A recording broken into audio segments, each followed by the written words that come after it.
सुनैल चाहै छी वो हम बतेबे। हाँ चाहे जे हमें पब्लिक के बीच में जब जाय छियै, जो जनता जनार्दन के बीच में, तो जे हमरा से जे अपेक्षा करे छथिन उनका खातिर हम अवेलेबल छियै। वो है कि हमको अपनी भारत माता के झंडे को हमेशा ऊंचा अच्छा, रखें। भारत माता के झंडे को ऊंचा रखने के लिए कई जवान शहीद भी हो जाते हैं, तो आपके भी कई सारे मित्र होंगे, तो हो सकता है उनमें भी से कोई शहीद हो गए हैं, तो दुख होता होगा सर उस टाइम, लगता है। हेलो दोस्तों, जय श्री राम, हर हर महादेव, जय माँ बाला त्रिपुर सुंदरी। आप लोग कैसे हैं? आशा करता हूँ आप लोग बहुत अच्छे होंगे। मैं रवि कुमार फिर से आपके सामने उपस्थित हूँ नए वीडियो में नए शख्सियत के साथ। आज हमारे साथ जो उपस्थित है ये किसी पहचान के मोहताज है नहीं, इनका नाम है विंग कमांडर रंजीत जी। जैसा कि मैं आपको बता देना चाहता हूं कि सर एयरफोर्स में एक उच्च पद पर अपना सेवा दिए, उसके बाद आज सेवानिवृत्त होने के बाद मटिहानी विधानसभा क्षेत्र में अपने जन्मभूमि, जो कि कहा भी जाता है जननी जन्मभूमि से स्वर्गादपि गरीयसी, इस बात को साक्षात करने के लिए मटिहानी के विधानसभा क्षेत्र में जन स्वराज पार्टी से जनप्रतिनिधि के रूप में हमें दिखेंगे। सर आपका बहुत बहुत धन्यवाद कि आपने अपना कीमती समय मेरे चैनल जन जागरण को दिया है। रवि जी, आपको और जन जागरण के सभी दर्शकों को सादर प्रणाम, आपका धन्यवाद। सर मैं तो ऐसे आपके बारे में काफी बता चुका हूँ, फिर भी आप अपने मुख से अपने बारे में थोड़ा सा परिचय दीजिए। देखिए, मेरे परिचय की जहाँ तक बात है, मैं इस जमीन पर पैदा लिया, यहीं पढ़ा, यहीं बढ़ा। 1994 ईस्वी में जब मैं साइंस कॉलेज पटना से मैंने क्लास 12th किया, उसके बाद मैं नेशनल डिफेंस एकेडमी के लिए सेलेक्ट हुआ और वहाँ पर मैंने सफलतापूर्वक ट्रेनिंग ली। फिर 1 साल की पायलट की ट्रेनिंग ली, राष्ट्रपति के द्वारा कमीशन मिला मुझे, और 99 से लेकर के पिछले साल तक करीब 24 साल मैंने देश की सेवा की, विभिन्न पदों पर रहा। एयरफोर्स में रहते हुए मुझे 2 बार कमांडिंग ऑफिसर के पद पर रहने का मौका मिला, और अब मैं स्वैच्छिक सेवानिवृत्ति लेकर के, क्योंकि अभी मेरी उम्र बस 47 साल होने चली है। अच्छा। और अब मैं पूर्ण रूप से राजनीतिक रूप से जन स्वराज के बैनर तले जन सेवा में जुटा हुआ हूँ। मैं उम्मीद करता हूँ कि मैं लोगों को जो सेवा दे पाऊंगा एक सेवक के रूप में, आज तक जैसे देश के लिए सेवा देता रहा एक सेवक बनकर, अब मैं अपने जनता के लिए जनार्दन के रूप में उनको मैं उसी भाव से सेवा देने के लिए ईश्वर मुझे ताकत दे, ऐसी मैं प्रार्थना करता हूँ। लगा रहूंगा, देखते हैं आगे क्या होता है। जैसा कि सर आपने बताया कि अभी आपका एज बचा हुआ था, फिर भी आपने स्वयं से सेवानिवृत्ति लिया, तो इसके पीछे जो मेन मकसद है आपका क्या है? अपने जन्मभूमि के लिए कुछ करना, या दूसरे शब्दों में कहें तो राजनीति को एक ऐसे पद के रूप में लिया जाता है कि इसे ग्रहण कर लिया तो वह राजा हो गया। देखिए, राजनीति मेरे लिए कैरियर ऑप्शन नहीं है। मैंने राजनीति को जनसेवा के रूप में चुना है। अनेकों मौके थे, मैं सामाजिक रूप से किसी एनजीओ खोल करके कोई काम कर सकता था, लेकिन जब मैंने सेवानिवृत्ति ली तो मेरा मकसद ही था कि मैं समाज में जो राजनीति का जो पैटर्न है, मैं अपनी मिट्टी का कर्ज अदा करूं इस जगह पे आके, और राजनीति के उस रूप को मैं चेंज करके लोगों को दिखाऊं कि राजनीति अच्छे लोगों के लिए भी बना हुआ है। और मैं ये नहीं कहना चाहता हूं कि मैं बहुत अच्छा हूं, लेकिन हाँ, ये मैं ईश्वर से प्रार्थना जरूर करता हूं कि मैं आजीवन ऐसे ही बना रहूं। अच्छा, तो आपको जन स्वराज ही अच्छा क्यों लगा? अन्य भी पार्टियां थी, बीजेपी थी, राजद था, जदयू था। जितनी भी पार्टियां रही हैं, बिहार 2 धरे में बटा हुआ रहा है। एक धरा जातिगत रूप से बटा हुआ रहा है, और दूसरा जो गठबंधन है उसने कहीं न कहीं धार्मिक ध्रुवीकरण को राजनीति में तवज्जो दिया, जिसके कारण से बिहार पिछड़ापन के दौर से गुजरता रहा है। पिछले 4 दशक से आप देख लीजिए, करीब 35-36 साल का इतिहास देखिए। इन दोनों धराओं ने जरूर यहाँ शासन किया है। एक धरा के पीछे कांग्रेस का हाथ रहा, दूसरे धरा 2005 के बाद उसके ऊपर बीजेपी का हाथ रहा। लेकिन जितनी भी ये पार्टियां हैं, अन्य जगहों पे जो भी काम हो, लेकिन बिहार में किसी ने सही नीयत से, निष्ठा से, सही नीति बना करके काम नहीं किया है, जिसके फलस्वरूप हुआ ये है कि बिहार का जो पिछड़ापन था वो बढ़ता चला गया। 1990 में भी बिहार सबसे पिछड़ा था जी, 2005 में भी बिहार सबसे पिछड़ा था जब नीतीश जी आए थे, और 2024 में भी आज बिहार सबसे पिछड़ा है। तो इस पिछड़ेपन के साथ में जो बिहारी का टैग है, पिछड़ेपन की वजह ही हमारा जातिगत ध्रुवीकरण है। और जो टैग है, जब आप जातिगत ध्रुवीकरण से उठ करके बिहार से बाहर जाएंगे तो सब बिहारी हो जाता है और सबको इसी बिहारी नाम से एक गाली की तरह हो गया। तो हमारे मन में जो अपनी मिट्टी के लिए जो कर्ज बना हुआ है, ये हमारा फर्ज बनता है कि उस कर्ज को उतारूं, कुछ रिटर्न देना है बिल्कुल। जन्मभूमि को। बिल्कुल। ऐसे आपके पार्टी का एजेंडा क्या रहेगा? हमारी पार्टी का एजेंडा मुख्य रूप से व्यवस्था परिवर्तन है। जब आप व्यवस्था परिवर्तन की बात करेंगे तो वो सारे एजेंडे आ जाते हैं। बच्चों के लिए 15 साल से कम उम्र के सारे बच्चों के लिए गुणवत्तापूर्ण शिक्षा का जगह बनाना, 15 साल से ऊपर जो लोग हैं जिनको आप वयस्क बोल सकते हैं, उनके लिए रोजगार का संसाधन और परिवेश दोनों मुहैया कराएं ताकि बिहार का पलायन रुक सके। यहाँ से जो बच्चे आज घर घर से बाहर जा रहे हैं वो बाहर ना जा करके इसी मिट्टी पर अपना घर में साथ में रह करके अपना रोजी रोजगार कर सकें। उसके ऊपर जो बुजुर्ग हैं उनके लिए जो नॉमिनल जो 400 रुपये का पेंशन आज की डेट में है, उसको जन स्वराज के माध्यम से हम लोग 24,000 रुपया सालाना करना चाहते हैं। किसानों के लिए हम जो चूंकि ज़्यादातर हमारे किसान वर्ग हैं बिहार के, तो उसमें है कि हम लोग किसानों के लिए खाने की खेती के बजाय उनको हम संसाधन देंगे और परिवेश देंगे, पैसा देंगे, तकनीक देंगे और उनको हम खाने की खेती के बजाय कमाने की खेती के लिए प्रेरित करेंगे ताकि वो धनाढ्य बन सके। किसान जो है आज कमजोर महसूस करते हैं, वो किसान कमजोर नहीं, कीमती महसूस करें। और महिलाओं के लिए हम लोग बहुत बड़ा हमारा लक्ष्य है कि सारी महिलाओं को 5 लाख 7 लाख रुपया बहुत कम इंटरेस्ट के लोन पे उनको दिलाया जाए, जिसमें बहुत ज़्यादा कागज की जरूरत ना हो, गिरवी रखने की जरूरत ना हो, ताकि वो अपने पैर पे खड़ी हो सके। इसके साथ साथ दिव्यांगों के लिए जो बहुत बड़ा वर्ग है दिव्यांग का, उसके लिए 2016 का जो दिव्यांग अधिकार नियम बना है, उसका जो कि बिहार के अलावे अनेक राज्यों में लागू हो चुका है, हम लोग उसको भी लागू कराएंगे, जिसके अंतर्गत दिव्यांगों को, प्रत्येक दिव्यांग को कम से कम 36,000 रुपया सालाना पेंशन मिलेगा डीबीटी के माध्यम से। और उनके लिए राज्य आयुक्त बनेंगे, उनको जगह जगह शिक्षा मित्र के तर्ज पर हम लोग दिव्यांग मित्र की बहाली कराएंगे, उनको रोजगार में और नौकरी में उनको तवज्जो दी जाएगी, क्योंकि वो भी हमारे बीच के लोग हैं। तो अगर ये आप पूरा चीज़ देखेंगे तो सारी चीज़ इसी में है। अभी तक लोगों ने जिस चीज़ के लिए वोट दिया था, मांगा ही उनको गया था कि आप सामाजिक न्याय के लिए वोट कीजिए। तो लोगों ने सामाजिक न्याय के लिए वोट किया, राजद को जिताया था, वो कुछ हद तक हुआ भी। और लोग, कुछ लोगों को बिजली के लिए सामाजिक न्याय किन शब्दों में? नहीं, मैं दूसरे की बात कर रहा था। में? जी बिल्कुल। देखिए, सामाजिक न्याय की जब हम बात करेंगे तो जो ज्योतिबा फुले और बाबा साहब अम्बेडकर का जो सपना था, उस सपने को साकार करने के लिए 1990 के बाद SCBC जो मुख्य रूप से मंडल कमीशन के रूप में जाना जाता है, वो जब आया तो उसका अर्थ ही था कि सामाजिक न्याय को प्राथमिकता दी जाए। हालांकि सामाजिक न्याय को प्राथमिकता न देके वो कहीं न कहीं आरक्षण को प्राथमिकता दी गई। हम तब भी कुछ लोगों का भला हुआ, हम उसके साथ में। लेकिन जो असली रूप में बाबा साहब अम्बेडकर का सपना था सामाजिक न्याय का, कि जो वर्ग पिछड़े नीचे के दर्जे पे हैं अभी, उनके पूरे कम्युनिटी को ऊपर उठाया जाए, वो नहीं हो पाया। हम लोग उसको भी, वो भी हमारा सपना है। और आरक्षण का जो समय था वह निश्चित था और बीते समय के साथ वह बढ़ता गया। हम लोग आरक्षण के खिलाफ नहीं, हम लोग आरक्षण के समर्थक हैं। आरक्षण जिस रूप में चल रहा है वो चलना भी चाहिए। देखिए, आरक्षण सामाजिक न्याय का एकमात्र पहलू है, अनेकों और विषय हैं आरक्षण के अलावे, वो सब भी लागू होना चाहिए। और जो समाज का हमारा तबका कहीं न कहीं सदियों से पीछे रह गया है, उसको ऊपर उठाना जो बाबा साहब अम्बेडकर का एक सपना था, हम लोग का भी तरीका होगा। और हम बिहार में, देखिए, सारी बातें वही हो जाती हैं कि सिर्फ सामाजिक न्याय ही एक चीज नहीं है। आखिर कोई भी वर्ग हो, कोई भी जाति हो, कोई भी धर्म हो, हमें क्या चाहिए? हमारे बच्चे आज शिक्षा नहीं पा रहे हैं, हमें अपने बच्चों के लिए शिक्षा चाहिए। हमारे बच्चे रोजगार नहीं पा रहे हैं, नौकरी नहीं कर पा रहे हैं, हमें बच्चों के लिए रोजगार की व्यवस्था करनी है ताकि उनका पलायन रुक सके।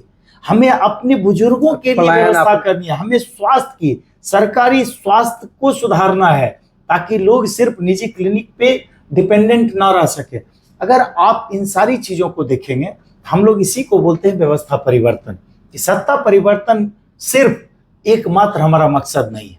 व्यवस्था को बदलना, व्यवस्था को बदलना है, ताकि सभी लोग जात से ऊपर उठकर, धर्म से ऊपर उठ करके इस व्यवस्था में ये हाल अब सब लोग अपने आप को झोंके, ताकि बिहार उन्नत हो और हम लोगों के नाम से बिहारी गाली वाला जो शब्द हो गया है ये टैग खत्म हो। और बिहार जो आज सबसे निचले पायदान पे है, यहाँ इतना पोटेंशियल है, प्रतिभा इतनी ज्यादा है कि ये डिजर्व करता है कहीं कहीं काफी ऊपर होने की। हम लोग इसको एक विकसित राज्य के रूप में जब तक स्थापित नहीं कर देंगे, हम लोग दम नहीं लेंगे। इसी के लिए हम लोग बोल रहे हैं, चाहे मैं बोलूं या हमारे प्रणेता प्रशांत किशोर जी बोले, वो बोलते हैं कि हमें अपनी मिट्टी का कर्ज अदा करके अगले 10 साल में दिखाना है। वो यही तो कर्ज है हमारा। बिहार जो है, जिसकी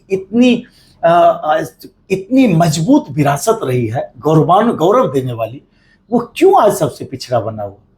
क्यों हमें क्या ऊपर उठने का अधिकार नहीं है या काबिलियत नहीं है? तो इसीलिए हम लोग व्यवस्था परिवर्तन करके बिहार के गौरव को वापस लाएंगे। जैसे कि आपका कहना यह हुआ सर कि सभी पार्टियां, कोई जाति, धर्म, संप्रदाय, इन सब बातों को मोहरा बनाकर मत लिया, लेकिन आपका जो एजेंडा रहेगा इन सब बातों से हट कर रहेगा, बिल्कुल वह विकास पे रहेगा। अच्छा सर, मैं आपसे एक अनुरोध करूंगा कि आपके तरफ का भाषा जो है वो छै वाला है, बोलते हैं कि नहीं? बिल्कुल, हम तो थोड़ा सा इसी लहजे में बात कीजिए, थोड़ा अच्छा लगेगा। देखिए, अपने जे पूछबे हम ओकर जवाब अपने देब। हाँ। या जे अपने सुनै ले चाहे छी वो हम बतेबे। हाँ। या जे हमें पब्लिक के बीच में जब जाय छे, जो जनता जनार्दन अपेक्षा हमर जे करे छथिन कि हमारे लिए सम्मान की बात, हमर सम्मान इनका से बढ़े के चाहिए, गौरव बढ़े के चाहिए, हम इनका साथ देवे, जब वो सुनै छिए तो एकदम हमर जे सीना छे वो पूरा चौड़ा हो जाए छे कि देखिए यही तो मुद्दा है कि इतने दिन से जो लोग लालायित छथिन कि अपना बीच के कोई ऐसा व्यक्ति हुए जे सही नेतृत्व दे सके, कूट के यहाँ प्रतिभा भरल छे। लेकिन की बात छिकै कि हमें सब हो गेलिए हन एक जगह संकुचित हो गेलिए, इतना बैठ गेलिए, अगड़ा पिछड़ा, हिंदू मुसलमान, ये वो, मने अपने अगर देखबे उ चीज के तो दर्द हो छे, भावुक हो जाए छे हम कभी कभी सोच के। तो यह कारण से जो हमें कहल चाहे छिए कि हमरा सबको दूरी मिटावे पड़ते, आ दूरी मिटेबे तभी बिहार विकसित होते, तभी गौरव हासिल होते। नहीं तो अपने देखिए, जो भाजपा के लोग वोट दिलखिन, भाजपा को वोट दिलखिन तो ठीक है दिलखिन, कोई गलत। अच्छा, एक बार चीज सुनाइए कि भाजपा के अब कहल जाए कि प्रसाद किशोर एजेंट है। भाजपा वाले कहते हैं व्यापारी एजेंट, भाजपा वाले कहते हैं कि प्रशांत किशोर राजद के एजेंट हैं, बी टीम में। हाँ, राजद वाले कहते हैं कि प्रशांत किशोर बीजेपी के बी टीम है। ये सब कहने वाले आज सबकी नींद उड़ी हुई है, चाहे भाजपा हो, कांग्रेस हो, जदयू हो, राजद हो, कम्युनिस्ट हो, सबकी नींद उड़ी हुई है। सबकी रणनीति अब जनसुराज के हिसाब से इधर उधर बदल रही है।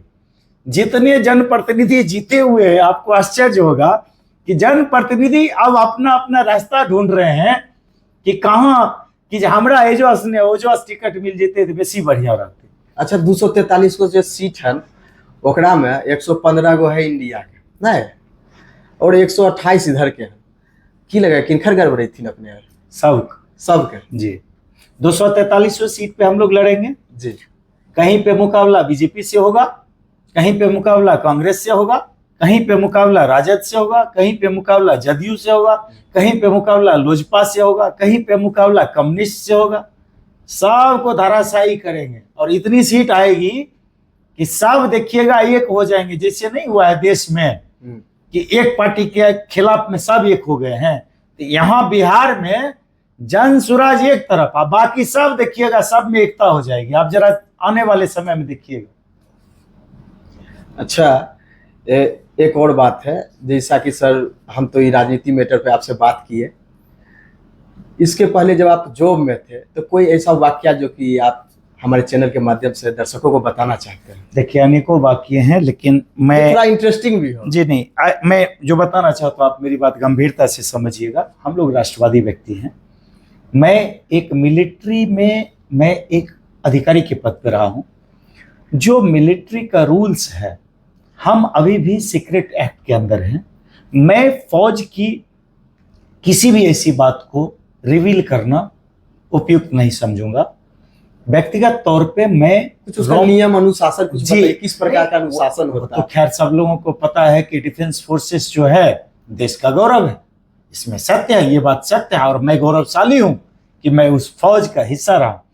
लेकिन वहां की जो कुछ बातें हैं, जो नियम कानून हैं, कायदे हैं, जो तकनीकी बातें हैं, मैं किसी भी चीज को रिवील करना उचित नहीं समझता।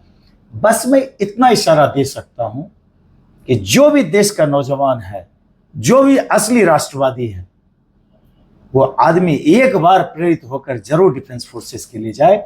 ये आपके रोजगार का, ये आपके जीने का तरीका नहीं, ये आपके लिए नौकरी नहीं है, ये आपके जीवन के जीने का तरीका है।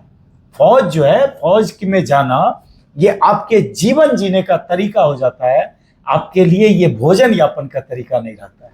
बस इतनी सी बात बताएंगे, बहुत रोमांचक जिंदगी होती है। सर थोड़ा सा सर, कि फौज का जो अनुशासन होता है उसका कोई एक विशेषता कुछ अलग हटके होगा? मान लीजिए जब वहां पे आप ट्रेंड करते हैं लड़कों को लड़ने के लिए, तो उसका क्या प्रारूप समाज में दिखता है? मतलब अगर मान लीजिए जो समाज में यहाँ आए तो उनका एक्टिविटी किस प्रकार का होता है? यहाँ भी लड़ाई झगड़ा करना चालू कर देंगे या उनको समझाया जाता है कुछ? आप जो भी फौजी को देखिएगा इतना ताकतवर होता है कि उसका अंदाजा दुश्मन को ही है, अपने दोस्त को तो नहीं है। लेकिन जब दोस्तों के सामने फौजियों का रूप देखिएगा तो सबसे कमजोर रूप दिखेगा, क्योंकि हमारा मानना होता है कि ये अपने लोग हैं, इनके सामने तो हम सबसे कमजोर हैं, इन्हीं के लिए तो हम देश के लिए, देश जो बात कर रहे हैं ये यही लोग तो जनता है। दूसरी बात, कितना भी आप पैसा दे दीजिए किसी को, आप जीने के लिए तो प्रेरित कर सकते हैं। किसी को सामने ये बोल करके भेजना कि यहां आप मरने के लिए भी जा सकते हैं, इसके लिए जज्बा चाहिए, तो आपको फौज में मिलेगा, मिलता है। अच्छा सर, आप 17 साल के एज में, जो कि किसी भी युवा का, उस समय तो युवा भी नहीं हो पाते, 18 के बाद युवा, मतलब किशोरावस्था कह सकते हैं, किशोरावस्था में आप चल गए ड्यूटी करने, तो कहीं ना कहीं दिल में एक मलाल रहता होगा कि गांव का जीवन छूट गया, गांव का दोस्त छूट गया, कि वहां भी दोस्त बना लिए? नहीं, वो एक अलग जीवन है। देखिए, हम लोग 17.5 साल की उम्र में जब हम नेशनल डिफेंस एकेडमी एनडीए के लिए गए थे, तो उस समय तो हम साइंस कॉलेज से इंटरमीडिएट के बाद गए थे, लेकिन इंटरमीडिएट के बाद तो कमीशन ऑफिसर हो नहीं सकता है। तो 3 साल की उस मिलिट्री ट्रेनिंग के साथ में हम जेएनयू से ग्रेजुएट भी, हमारी साथ साथ ग्रेजुएशन जेएनयू से हुए, जवाहरलाल नेहरू यूनिवर्सिटी दिल्ली से। और नहीं, हमारा उसका पूरा फैकल्टी एनडीए में अवस्थित है। अच्छा। उसके वाइस चांसलर आते हैं वहाँ पे कन्वोकेशन सेरेमनी के लिए। तो वहाँ पहले तो ये पढ़ाई भी होती है और मिलिट्री ट्रेनिंग भी होती है, ये एक विशेष दर्जे का चीज़ है। और दूसरी बात है कि जब 21.5 साल की उम्र में जब हम कमीशन हुए थे, वो भी एक कच्ची उम्र है, तो उम्र का कुछ नहीं होता है, ये सब कुछ दिमाग से चलता है। आप जब ट्रेनिंग का ये असर होता है कि आप जिस युवा को जिस रूप में ट्रेन कीजिएगा, वो युवा उस रूप में काम करेगा। समाज की कोई भी वर्ग है, कोई भी बच्चा है, अगर वो, मैं तभी बोल रहा हूँ कि प्रेरित हो, डिफेंस फोर्सेस के लिए ज्वाइन करे, तब उसको असली जिंदगी का पता चलता है कि ये जो है जीने का एक तरीका है। अच्छा सर, आपके कोई दोस्त खास जिसके बारे में आप बताना चाहें? देखिए, ये तो आज आप मीडिया में हैं, हम लोग जब तक लास्ट ईयर तक मैं डिफेंस में था तो हम लोग मीडिया से इंटरेक्ट करने के लिए अधिकृत ही नहीं थे, इसीलिए आप किसी डिफेंस ऑफिसर को मीडिया के माध्यम से बात करते सुनेंगे भी नहीं।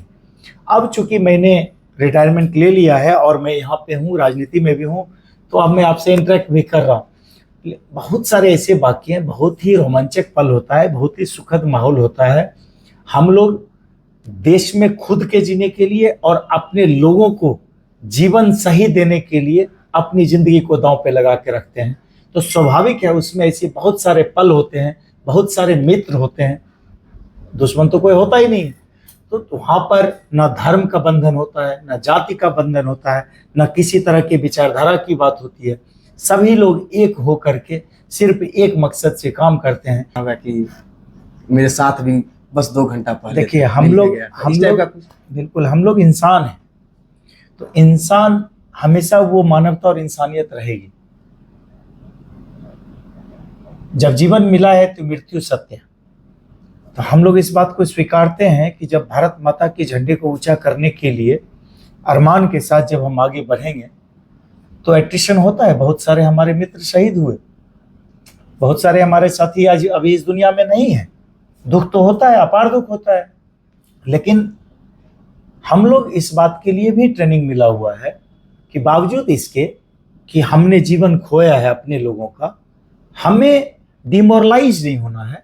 हमें आगे भी झंडे को ऊंचा रखने के लिए उसी रूप में काम करते रहना होगा। इसीलिए एक जगह जब किसी एयरक्राफ्ट का क्रैश हो जाता है, पायलट का डेथ हो जाता है, उसके बाद तो फिर कल को फ्लाइंग ही रुक जाएगा। तो इसीलिए हम लोग उस चीज़ के लिए ट्रेंड हैं। दुख और ये जो सुख है, ये जीवन का दो पहलू है। हम लोगों ने ये स्वीकारा हुआ है कि, लेकिन हम लोग कोशिश करते हैं कम से कम एट्रिशन हो, हमारे कम से कम साथी शहीद हों, देश का झंडा जीवन जी करके ऊंचा उठाया जाए। मरने के बाद देश जिंदा रहेगा, शहीद होने वाले तो गुजर जाते हैं। इस बात का अपार दुख होता है और दिल की गहराई से दुख होता है। इस बात को परिवार के आंसू को आप कीमती समझिए, और हम लोग उसको प्रदर्शित करना नहीं चाहते हैं। मतलब वाक्य है लेकिन आप बताना नहीं चाहते, मतलब कुछ प्रोटोकॉल है कुछ इस तरह का। जी अच्छा सर, लास्ट सवाल यही रहेगा कि आज के युवाओं को, जो कि जैसे आप आइकॉन भी एक बन चुके हैं, चाहते हैं कि मैं भी एनडीए निकालूं और सर के जैसा नाम करूं, तो उनके लिए आप क्या कहना चाहते हैं?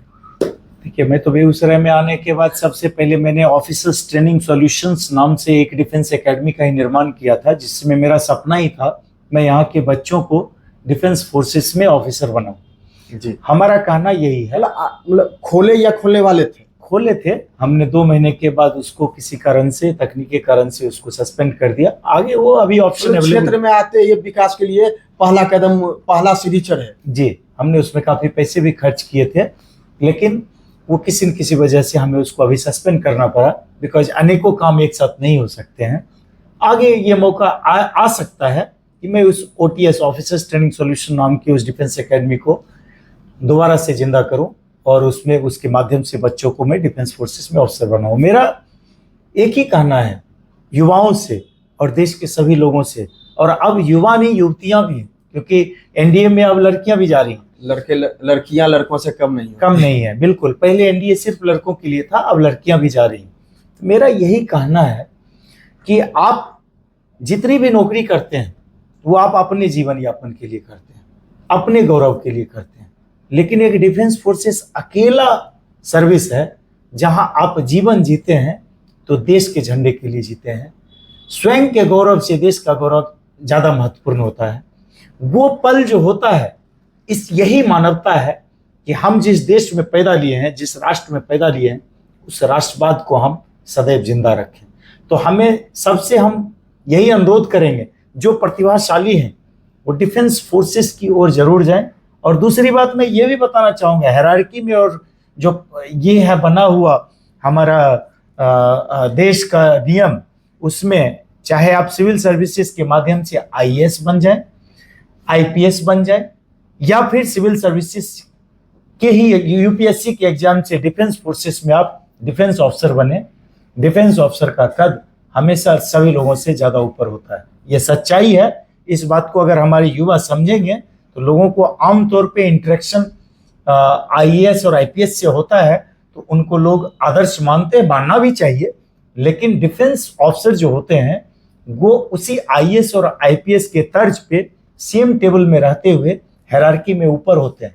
तो ये आपके लिए गौरव का पल हो सकता है अगर आप डिफेंस फोर्सेस ज्वाइन करें तो। जैसा कि आप सबों ने सर को सुना और सर के बातों से साफ पता चलता है कि सर में राष्ट्रवाद का भावना कूट कूट कर भरा हुआ है। और मैं कुछ पंक्तियों के साथ अपनी वार्ता को विराम देना चाहूंगा कि जिसको न निज गौरव निज देश का अभिमान है, वह नर नहीं नर पशु में या मृतक समान है। और जो भरा नहीं है भावों से, जिसमें बहती रसधार नहीं, हृदय नहीं वह पत्थर है जिसमें स्वदेश का प्यार नहीं। जय हिंद, जय भारत। बहुत बहुत धन्यवाद आपका।